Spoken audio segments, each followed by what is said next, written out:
Welcome to For the Long Run, the podcast exploring the why behind what keeps runners running long, strong, and motivated. I'm your host, Jonathan Levitt. I've been running for a few years now and have the privilege of meeting many incredible runners on my travels all across the country. This podcast is intended to share those amazing conversations. Welcome back. I am here with Julia Hanlon of the Running on Ohm podcast. Julia, we're both here in Cambridge, Massachusetts. That is weird, right? Yeah. So to kick things off, who is Julia? What a question. I know. It's my favorite. Going right to it. Yeah, right into it. Okay. Who is Julia? How would I describe myself first? I'm a human being who loves to connect with other people, with myself, with nature. I am right now in school. I'm studying to become a therapist, a talk therapist.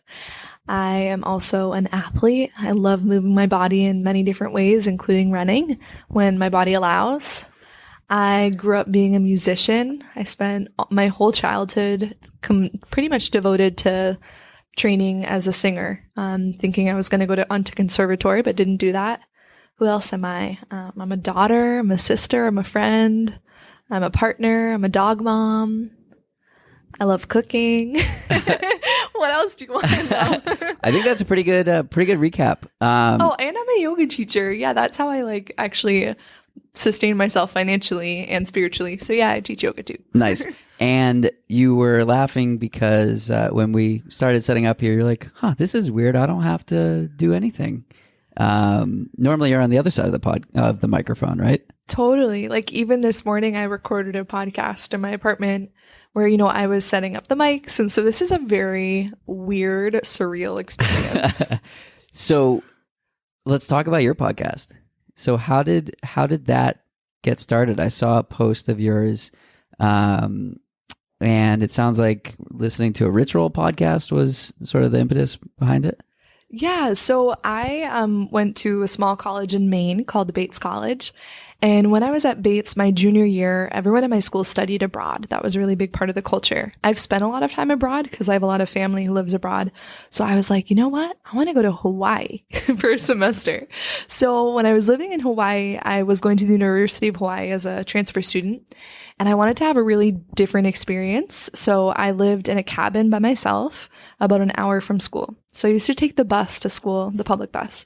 And I was on the bus like 2 to 3 hours a day. Public transit in Honolulu is not that great, just so you know. I can only imagine. It was like me and all the retired folks.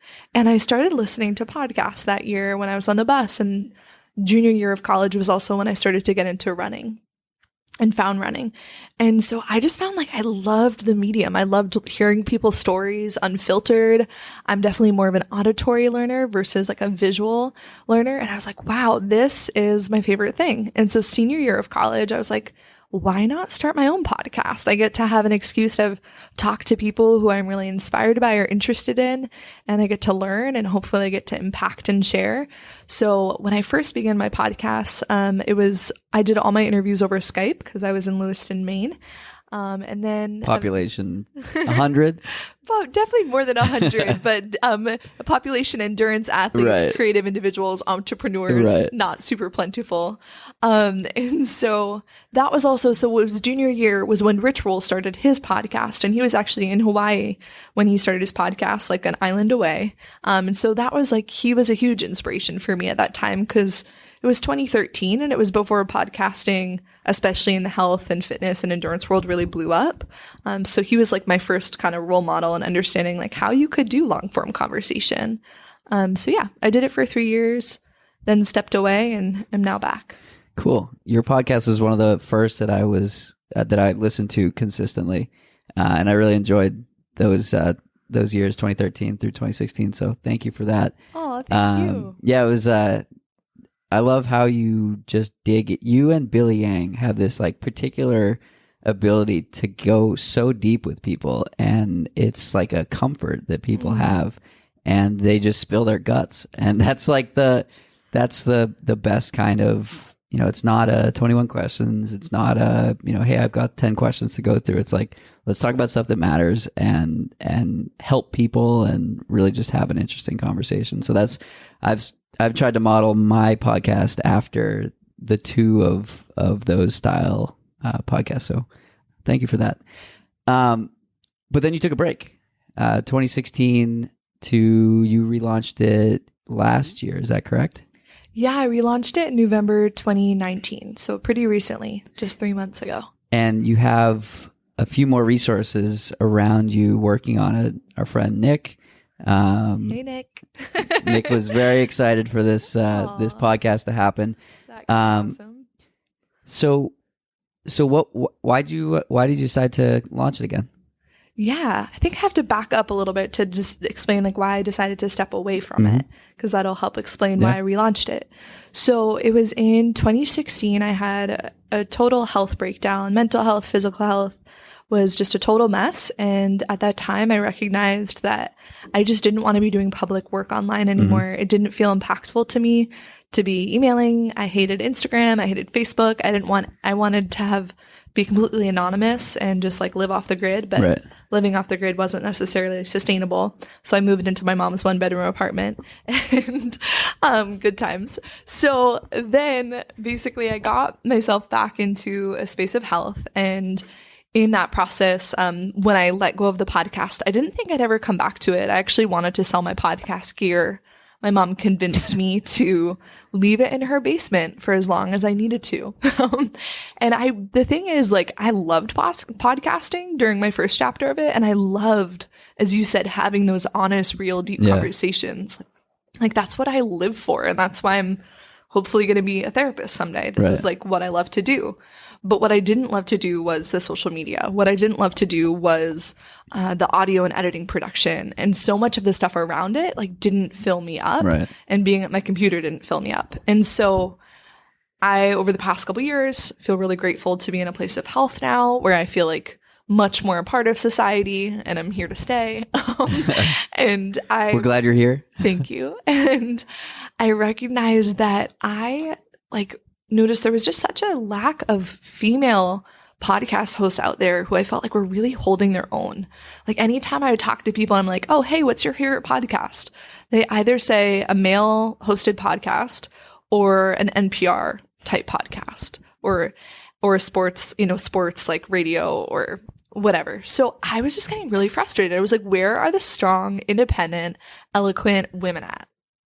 And what year was this? This was last year. Oh, really? Yeah. Okay. I just feel like there was not enough women podcasters out there that people were actually like citing as like the podcast that they actually listen to. And I listen to a lot of female podcasts that I really respect, but who do you listen to? Oh, well, recently I really loved this series, and it was also, so MailChimp sponsored it, but it was called Going Through It.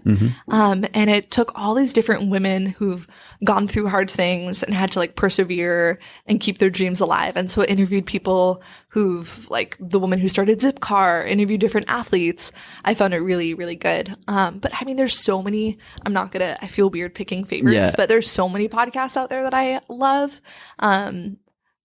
But fast forwarding to why I restarted it is that essentially I just was like, I really feel like there's also needs to be more women's stories elevated and highlighted. And so coming back into it, I recognized I needed more support around me. And so a team of people to help me like actually produce it and bring it to life. And then I also wanted to narrow my focus to just focus on women in the outdoors and women in the endurance sports. So that was a very long answer. That's Thanks perfect. For still listening. For sure. So you asked me, how do I curate the schedule? To which I didn't really have a good answer, and then asked you the same question. And your answer was much more thoughtful around, what was your answer? For sure. So, I mean, I'm only 3 months in, so things are, I'm sure, as you know, like always evolving and changing. Like 1 month from now might be totally different. Right. But right now, my intention, my goal is to try to release 3 episodes a month, which feels sustainable. One of those episodes is a series with my best friend, Abby Cooper, formerly known as Abby D'Agostino. And so we do the Soul Sister sessions that we're starting, which is a blast. So that's 1 episode's in the bank. And then the 2 other, I really want to make a conscious effort towards having my podcast be really inclusive to people who are of all different backgrounds. So I want one of those podcasts to be with someone from my minority population. People of all different body sizes, colors, socioeconomic classes. Like, I want to find women who are doing amazing shit who don't look like me. Right. And then the third one is usually someone whose work is really relevant to that month. So, for example, my good friend Molly Seidel, I released an episode with her last week, and I knew she was running in the 2020 trials, and I wanted to make sure to put out that episode before she went in the trial, so people knew a bit about her incredible story, and they knew, like, what to say to cheer for her. Cool. Which is send it. Send it. I like it. I love that. I spent a good amount of time with some people out in Boulder, and that's their phrase. Totally. Full send. Cool. So you talked about getting back into podcasting. You talked about why you're excited about it. You mentioned therapy. Yeah. And you're getting your master's to become a therapist. Is that correct? Yeah. So there's a lot of different terms in the psychology space, but essentially I'm getting my master's in something called clinical mental health counseling. And the program I'm going to is focusing on something called mindfulness-based transpersonal psychology. What does that mean? So essentially, that means looking at us as spiritual beings having a human experience, and that everyone has a spirit inside of them, and has a sense of connection to spirit, whether it's spoken, unspoken, seen, not seen.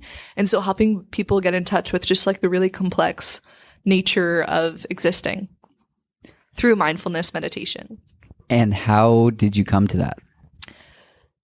Come to what part of that? Deciding that's where your focus so is or will be.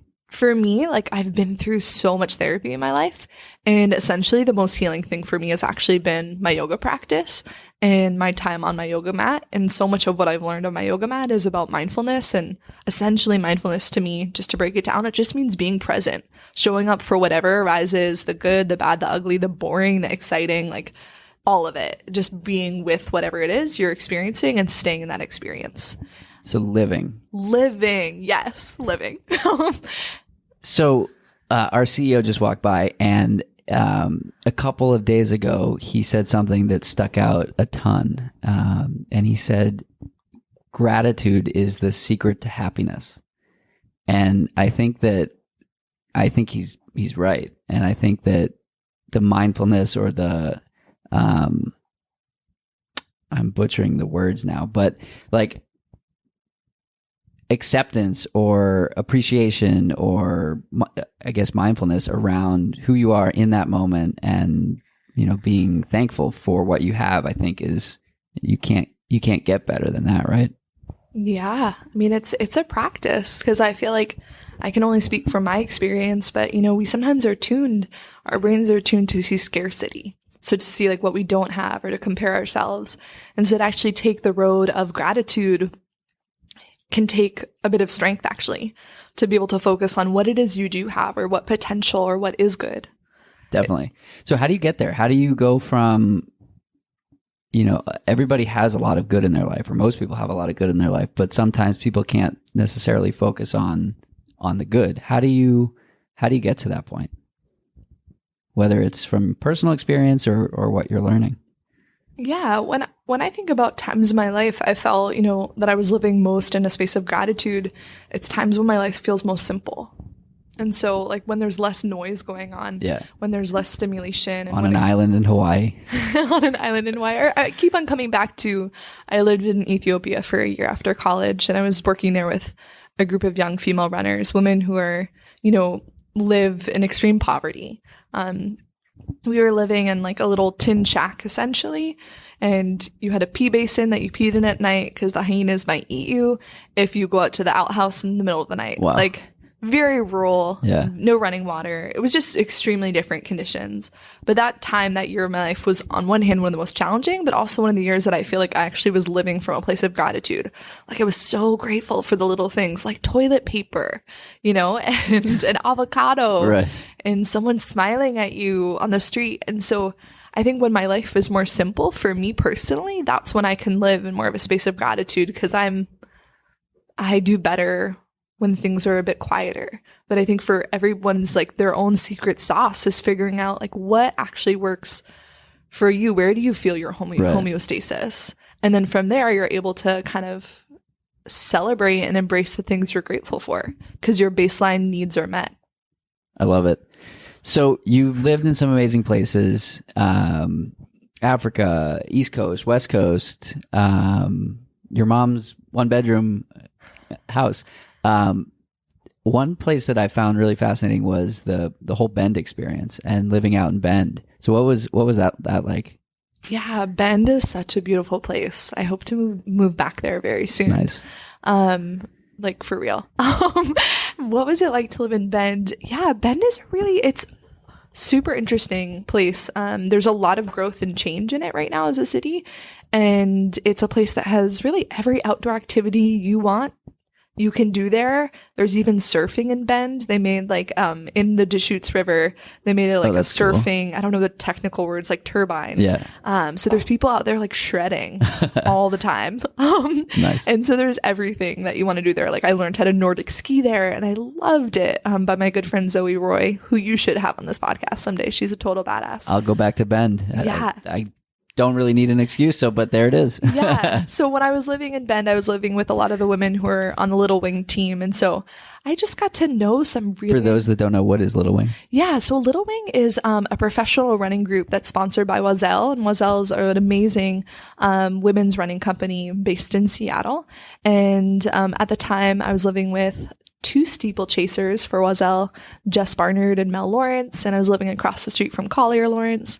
And just to be surrounded by such people who are so humble and so like generous, like I can't even begin to describe how generous and supportive those women were for me in that time of my life. I was going through some really hard stuff personally and they all just like stood by me. And Lauren Fleshman, I worked for there and collaborated with, and she's been a huge mentor and yeah, she's amazing. So Bend is filled with lots of great people. I think the thing that really challenges me about Bend, and this conflict is within me always, but there's not a lot of like diversity in Bend as far as racial diversity or socioeconomic diversity.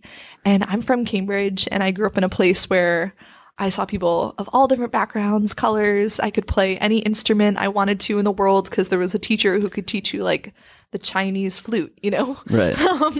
And so Bend is much more centered around play. And there's a huge retirement community there. So it's not necessarily like as, diverse as Boston or New York City, but it's a trade-off. And so I think that's something I'm currently wrestling with in my heart is like, I feel so much more called to the mountains and the West Coast, but I also really appreciate living in a place where there's this vibrancy and this pulse to get outside and be outside. Yeah. That's awesome. Yeah, I was in Bend in September a couple of years ago, and everyone's like, this is the best time of year to be here. Yeah. But I was talking to people, and they're like, yeah, but it's changed so much over the years. You have to, wait for the 3 cars that are in the Rotary versus, not having any cars. And I was like, have you ever been in a Rotary in Massachusetts? Have you been to Boston? Yeah, try the Cape Cod Rotary. Oh my goodness. Talk about mindfulness. Yeah, mindfulness and gratitude that you survive it. So you mentioned some pretty awesome people out there in Bend. I've had the privilege of interviewing Jesse Thomas on this podcast as well, and his wife Lauren is someone you mentioned there.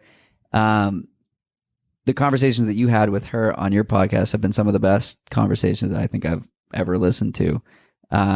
What is it about like sharing those conversations that you love so much? And I'll back up and say the reason I ask is like, that's why I started this podcast, because I was having those amazing conversations with people, and I was like, I'm sitting on gold here. Like I want to share this. So why is it that you you go in such depth with these amazing people, or what do you love about it? Yeah. Well, I think the podcast medium, like even us right now sitting here with these mics in our hands, like when you actually, it creates this sacred space in this little container where we know, okay, for 60 minutes, we're going to dive deep. We're going to be really present with each other. We're going to be engaged. We're going to dig in.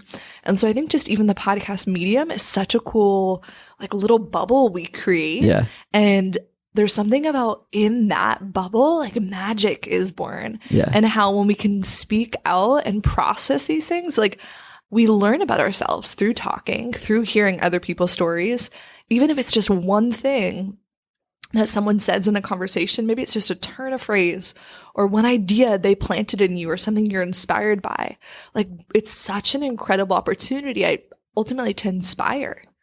And so I see the podcasting, like why I love sharing is because I love being inspired myself and people I get to talk with and connect with. But I also love knowing that like it could have an impact on other people and the way that it's impacted me. I love that. Yeah, I've had some conversations with some friends on this podcast, and I did an episode with Anna Mae Flynn, and she was in tears within 5 minutes. And it wasn't anything I said, I promise. No, I'm kidding. She got like raw and emotional within a couple of minutes about something that was really powerful in that moment. She had just decided to drop out of Western States or not start Western States, and was really struggling with that decision. And it was like a pretty pivotal point in her life. And she could have retracted and, gone into a cave, and not into a cave, but like kept super private, or turn outwards and share it. And she really leaned into the trail community in that moment. And I got tons of feedback on that episode. Like, wow, that was cool. Like to see how human she is. And she's an amazing athlete, but she's a more amazing human. And to have that ability to share those conversations is super cool. And then to see how that played out over the next couple of days out in Squaw was just like, that was like a gift. And I think you can't really, there aren't that many places where you sit down and talk with someone for an hour and you're not looking at your phone and you're not engaged in something else. And you're thinking about what the other person is saying and not just what you want to reply with. Yeah, you got it. And I can't wait to listen to that episode with her. That sounds super powerful. It was. And I think that it offers this unique opportunity that you can share these stories without, you're not standing on a stage. You don't really think about the fact that, like, to me, it's mind blowing that, 2,500 people are going to listen to this conversation, but it's just the two of us talking, and it's just two of us, having a conversation. I think it's really powerful that, that we can share stories like this. Yes, agreed. So let's get back to the mental health aspect. That's been a platform I've been pretty vocal in regards to over the last couple of years. What are some things that you do for yourself to promote mental health? Yeah. Personally. Totally. Well, first off, I just want to acknowledge that you are using your platform and your voice to speak out and share about that. And that's really awesome. So thank you. Thank you. Thank you. We need more people to do that for sure. As far as my own mental health, sustaining it, I've struggled with depression and an eating disorder for probably the past 10 to 12 years of my life. And so mental health and balancing it is ever present in my mind. I was actually just coming right now from an appointment at Massachusetts General Hospital where I was seeing a psychiatrist literally right before this. Yeah. But as far as sustaining my mental health and my self-care practices, my number one thing for me is being outside every day. Mm-hmm. Like even if it was just like the walk from MGH to here, using my body, moving my body in space. When I'm outside, I feel connected. I feel connected for me to spirit. I feel connected to myself, to the community I'm with. That has been so, so healing. And when I'm in nature, that's even better than being in urban landscapes. But yeah, something about like literally just breathing fresh air has the capacity to rewire my state. Like my boyfriend will be like, go out and like run or go out and ride your bike. Like if you can tell I'm getting like in a weird place, he's just like, go exercise. Yeah, I think that a lot of people say running is their therapy or this is their therapy. And I think there's something to be said for going to therapy and having that be your therapy, but also running as like moving meditation. Or like I was having a conversation with a friend this morning about it, and we basically have a standing Tuesday run, and we both look forward to it every week. And so cool. yeah, we do like a 6-mile loop around the river, and then I run the rest of the way to the office. And I have this like conscious appreciation for both the time together and then like the 2 miles I spend solo. And we do the BU Bridge to the Longfellow Bridge, and then back to the BU Bridge on the Esplanade, and we part ways there. And so like every time I round that corner and, oh, have a good day, Mark, and then head back up the river on the Cambridge side, it's like, and now these 2 miles are just for me. Mm-hmm. And it's such like a, I don't know how to describe it, but it's like such a, you have that to look forward to, and you have that to sort of clear your headspace. But then there's the like therapy is therapy, and that's important too. Totally. And I also just love the idea that like you have this ritual and this standing date. Like that's so cool that you've created and committed to that.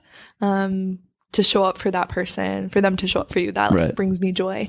But I do think therapy is important for me, at least. It's been really helpful having like my therapist essentially throughout my life are just sounding boards. They're people for me to show me my patterns, my blind spots, areas that I'm not willing to look at or haven't basically been able to look at. So therapy, also talk therapy, is important. But I think that in conjunction with movement, with meditation for me, with lots of other, so many things, are a part of it. But it's not just one thing. It's like, it's a constant. It's also tools in the toolbox. Yeah. Yeah. And it's also figuring out for me, like every day, like what would look like a healing day for me. And some days that means doing more or doing less, but your whole entire life can be in service of healing. It doesn't have to be just like the hour pocket of your day, your exercise. It's like, how could you bring more spaciousness to the moments in between? Definitely. And I love what you said about the like identifying blind spots. Like we don't know what we don't know, and we don't know what's, I don't want to say standing in our way, but blocking us from moving forward. Yeah.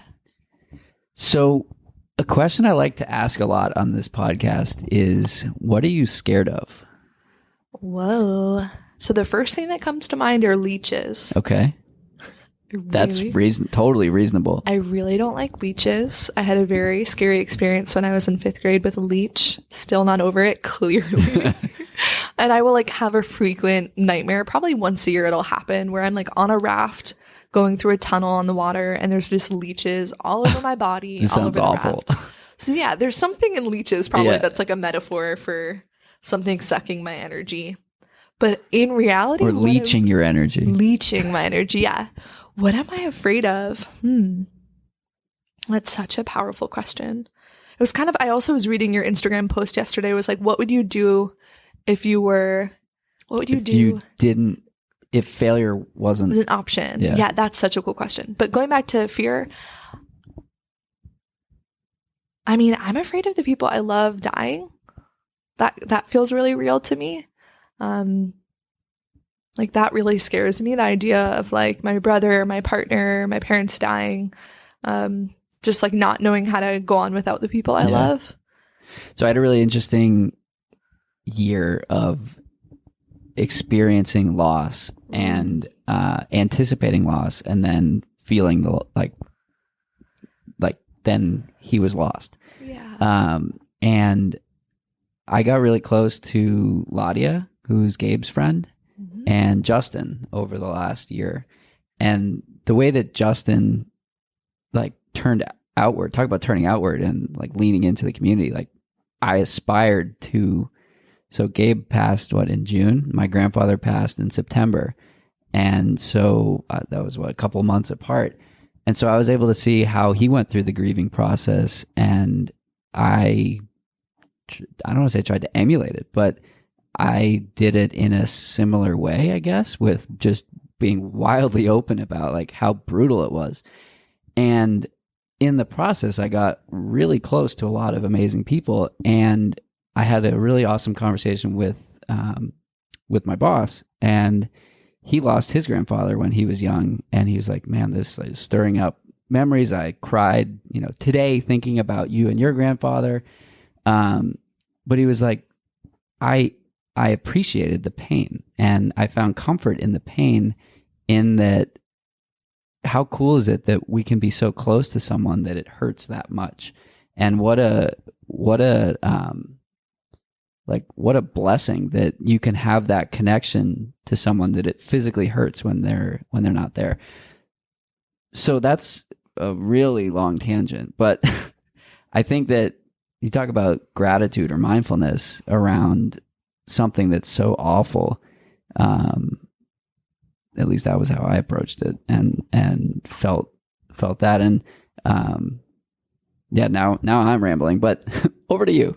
Yeah, no, I've been pretty blown away by how Justin and Ladia, how they've grieved, and also, as you said, really brought people together. Yep. And I'm really sorry to hear about the loss of your grandfather. My grandfather also passed last year in September. So yeah, it definitely resonates. For sure. So the original question was, what are you afraid of? And then you mentioned the question I asked yesterday, what would you try if failure wasn't standing in the way, or if failure didn't matter, I think was how I phrased it. Yeah. So what would you try? I really want to have a farm someday. Yeah. And not like as a way to make money and sustain myself, but I'd love animals. I love my dog. I want to breed dogs someday. I want to have chickens and goats and cows. But as far as like the failure that is associated with having a farm, I don't know anything about farming. I grew up in the city. Yeah. Both of my parents, just are not farm people. Right. I also know that for myself financially, like I have to sustain myself, and where is that money going to come from? So I'd probably like buy a farmhouse somewhere if failure wasn't an option. Nice. Where would it be? Probably on the West Coast. Yeah. It's lovely out there. So you've been a part of a couple of retreats, and you've done yoga and writing, at the retreats. You want to talk a little bit about that? Sure. Yeah. I've taught at and I've led lots of retreats over the past couple of years. And every retreat is a blast and totally different in its own way. In particular, the one you were speaking to with running, writing, and yoga has been Lauren Fleshman's Wilder retreats, which was, I helped her kind of create the concept for it at the beginning, and we got the first one off the ground together. I think that was in 2016, and have been at every one since then. And why do I love them? Oh my God, it's just like summer camp for adults. And the ones that she leads right now are all women. And the writing teacher, Marion Elliott, who comes from New Zealand, is just so phenomenal. And I learned so much from both her and Lauren. And I think retreats are just such a cool way to like put your life on pause for a little bit, to get a bit of opportunity to reflect, to connect, to slow down. When I'm teaching at retreats, it's not necessarily like I'm on retreat because I'm working. I'm always thinking about, like my classes, or I'm supporting people, picking up people from a running spot where they die, not actually die, but like, you know what I mean? Like, I'm like in the van and all that kind of stuff, logistical, but it's just such a fun place for people to get to connect, because our lives are so busy and fast paced. And every retreat, especially the Wilder retreats, we've done so many of them now, maybe like 6 or 7, that every time we come back together, it's the same crew of people who work together. It becomes this like, almost like this mirror for us to look at what's changed in our life and what hasn't changed. Like I've gone through such a journey with my mental health over the past couple of years that, to get to be in a place where I feel super able to give to people and like really happy. And for my friends who I get to work with, like Lauren and some of the Little Wing girls, for them to see me in such a good place, like it brings me so much joy that like we get to grow together over the years and create something together. That's awesome. Yeah, I've been to a running camp, and I had the same experience, that it was like putting life on pause and just living for a couple of days. And the only thing that matters is getting into the car on time or getting to the meal on time, and being present for that. So I think it's a nice way to pause and sort of like, experience being a kid again. Totally. So you were just out in Flagstaff, right? Yeah. So what was out there? So my good friend Abby, who I mentioned I do a monthly series with on the podcast, she's a professional runner for New Balance. She represented the U.S. in the 2016 Olympics in Rio in the 5,000 meters. And so she's been training in Flagstaff every January for the past 5 years. And it's a hardy time to be in Flagstaff. Yeah, it is. But what's funny is so many professional runners flock there in the winter, especially from Boston. It was like, all of the Boston teams were out there. New Balance Boston, BAA team, Freedom Track Club, all of them were there. Sorry, I'm burping a little bit. I just had some kombucha. Kombucha, it's great for the soul, but not for podcasts. I'd say we can edit that out, but we don't do editing on this one. That's totally fine. And so Abby moved to North Carolina 2 years ago, and we used to both live in Boston. And so I wanted to spend some time with her and see her in person, and get to record together. And so I was already in Boulder the week before, because my grad school program is in Boulder.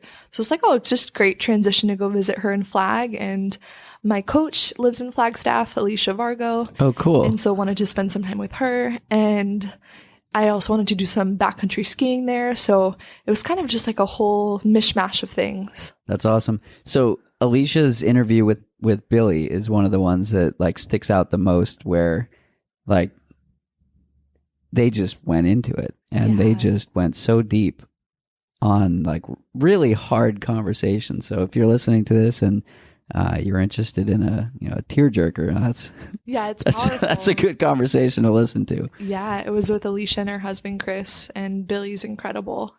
For sure. So I know you've talked about the fact you're about a month into the podcast again, and things may change and or might not change, but where do you see it long term? That's a really neat question. Where I see it long term. I don't know how. I'm trying to think about how I conceptualize goals, because I feel like I'm a bit more of an intuitive person than being like, I want to hit this many downloads by 2021. That's not just how my mind works. Right. I just want to continue to see it grow. I'm right now in a place where it's unsponsored. So I'd love to be able to work with more sponsors and more partners in the upcoming year as far as where it goes. I want to be able to continue to have these honest conversations. I'd love to get to a point where I was putting out 4 podcasts a month. Everyone for every week would be awesome. I'd love to just get to share some more of the untold stories, the untold heroes. So yeah, I'm just really excited to like be back and doing it and getting to talk with people. Nice. One of the things that Nick mentioned that we should definitely talk about was the experience at Western States with Kyle. Oh, yeah. So Kyle used to live here in Boston, Kyle Pitari. Yeah. He's rad. He is rad. And he's done some amazing things over the years. And so he used to live in Boston. Now he lives out in Denver, right? Mm-hmm. So did you crew him? I did, yeah. So I met Kyle actually through the podcast. I interviewed him for the podcast because Lauren Newman, who was also a runner in Boston at the time. Was he the one that was doing the stadium with a kid on his back all the time? So or was that was Kyle. Got it. And Lauren would also do the stadiums. I think Lauren had like the stadium record. Yeah, like 18 minutes or something like that. Yeah, Lauren's also someone you should definitely have on your podcast. Yeah. He's phenomenal, and he moved to the Bay Area after living in China for a couple of years working. Cool. But he's a stud ultra runner. He placed like 17th in Western States when he did it, which is awesome. But essentially, Kyle was on my pod when I was living in Boston. And then at the time I was living in Oregon, I don't even know how it all happened, but essentially I crewed for him with Lauren Newman and another friend. And Kyle's wife was pregnant at the time, and then she had 2 kids. Like, she is also total hero and badass to support his ultra running endeavors in addition to him working like full time. Right. But essentially, I'm trying to remember what would Nick think was maybe special about it. I didn't pace him at all because I had a injury at the time. But what was the experience of crewing something like that? Like, oh my God, so much fun and so tiring. I mean, I even threw up and I was on the crew. Well, that's because you were on Kyle's crew. So yeah. I think was it in your contract that you had to puke when he puked? Yeah. Well, I mean, what was crazy? So Lauren, how Western States works is like the second point where you see them go off. Right. And then the second point, you have to drive like, it's I don't know. 4 hours, Yeah, 4 hours. At Robinson during, Flat. During that car ride, I start like throwing up. Well, it's a gnarly turn. Because I'm getting like car sick. And I'm like, literally people are running like 20 miles right now and I'm sitting in the car throwing up. So it's wild because I spectated in 2018 and we saw people at the 50K, 100K, 80 miles. So 30 miles, 60 miles, 80 miles and the finish. And we must have been in the car for 10 hours that day. Yeah. Or 12 hours that day. And it was like we get in the car and drive for 4 hours to cover the distance that people were running a marathon in. And it was like mind-blowing that you could spend this much time in a car and people were running that duration. Totally. I think what was in particular exciting about Kyle was how Western States works is the top 10 and top 10 women and men are really coveted spots because you get to return to the race the following year. And Kyle was in a place where he was trying to get in that top 10. And so just seeing him throw down, like he would come through the aid stations in like less than a minute. There was no talking. It was just like in and out. Yeah. And so seeing that level of like competitive fire burn for so long over the course of the race was just epic. And at the end, watching at this point, he was running so fast that unfortunately I didn't get to see any of the women's race. I was only seeing the top men. Yeah. But on one hand, they were all like super competitive with one another and cutthroat, but they were also like loving on each other like brothers. Like as people come into the aid stations, they're hooting and hollering at each other. Like it was such a celebration of joy. Yeah, if anyone listening ever has a chance to spectate a 100-mile race, there's nothing better than that.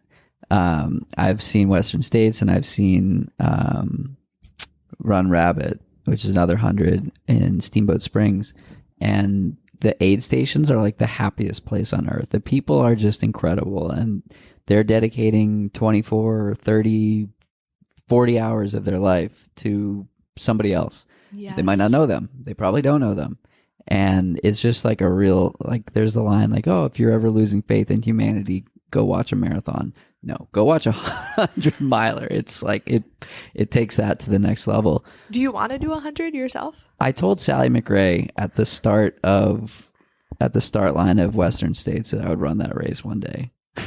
Rock on. So this was in 2018, and I think what fascinates me about it is that like if you could do something and not be worried about failure, what would you do? I'd run 100 miles. Like, can I do it?